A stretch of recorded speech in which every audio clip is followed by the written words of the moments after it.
اعوذ باللہ من الشیطان الرجیم بسم اللہ الرحمن الرحیم۔ پیارے بچوں السلام علیکم۔ امید کرتا ہوں آپ سب لوگ اپنے اپنے گھروں میں خیر عافیت سے ہوں گے۔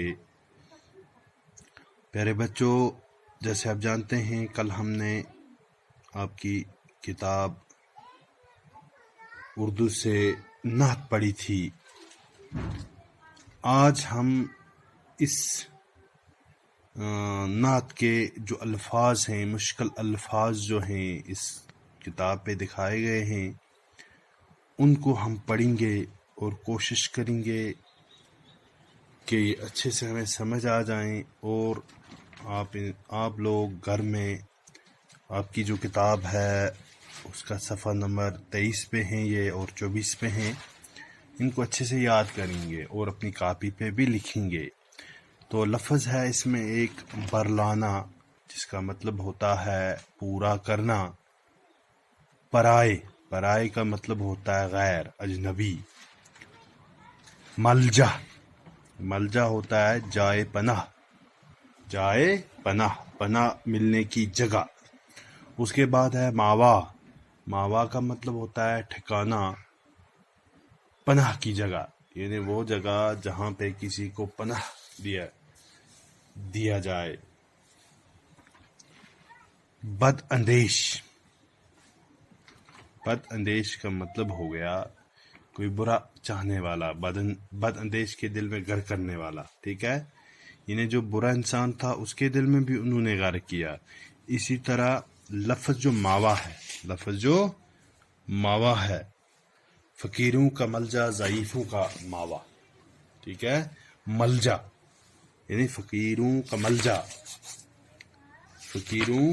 فقیر سے مراد ہے کہ جو غریب لوگ ہیں، جن کا اس دنیا میں کوئی پوچھنے والا نہیں، کوئی ٹھکانہ نہیں، تو ایسے لوگوں کو پناہ کی جگہ دینے والے کون تھے؟ ہمارے آخری نبی حضرت محمد مصطفیٰ صلی اللہ علیہ وسلم۔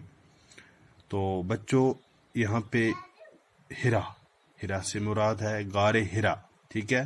وہ گپھا جہاں حضرت صلی اللہ علیہ وسلم پر وہی نازل ہوئی، یعنی وہ غار جہاں پہ حضرت صلی اللہ علیہ وسلم، یعنی جب ان پہ یہ نبوت ابھی نہیں ہوئی تھی اللہ تعالیٰ کی طرف سے عنایت، تو اس وقت وہ غار ہرا میں جا کے اللہ تعالیٰ کی عبادت کرتے تھے تنہائی میں۔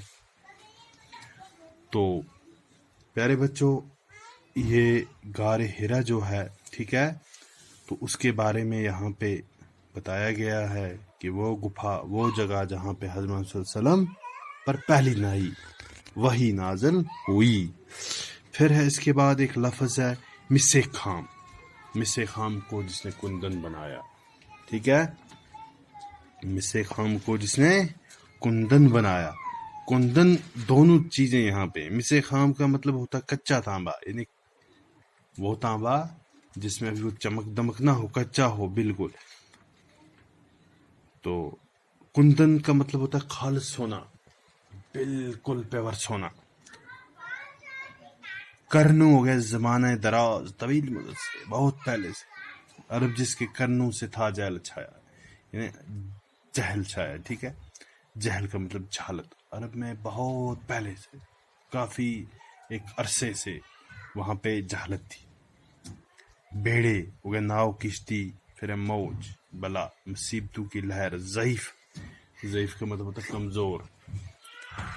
درگزر کرنا، بخشنا، مفاسد ہو گیا مفسدہ کی جمع، فساد، جھگڑے، برائیاں، مفاسد کو زیر و زبر کرنے والا، یعنی کوئی جھگڑا ہوتا تھا اس کو ختم کرنے والے۔ شیر و شکر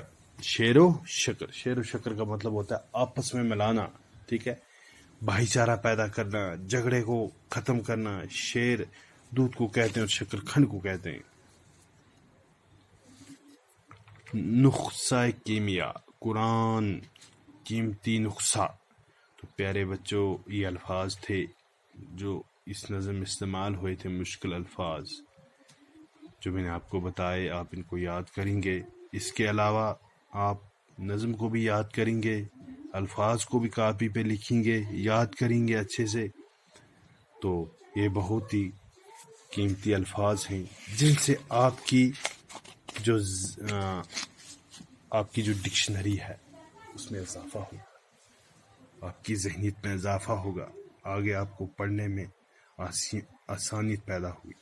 تو پیارے بچے، آج کے لیے اتنا ہی کافی ہے، یہ آپ اتنا یاد کر لیں، تو اللہ نے چاہا تو کل پھر ہم اسی موضوع کے حوالے سے بات کریں گے۔ خدا حافظ۔